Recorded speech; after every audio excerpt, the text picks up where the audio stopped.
Ассалаумағалейкум. Бүгін таңертең сторисқа шықпадым. Білмеймін неге екен, желание болмады. Айындамаңыздар, тренировкадамын. 2 сағаттай болды. 5 раунд 3 минуттан скакалка, 5 раунд бой істену гантельмен.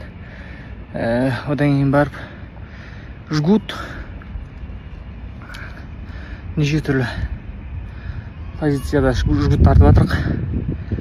Солай, Аллаға шүкір. Ля-ля-ля-ля-ля-ля-ля. Вот вкусно.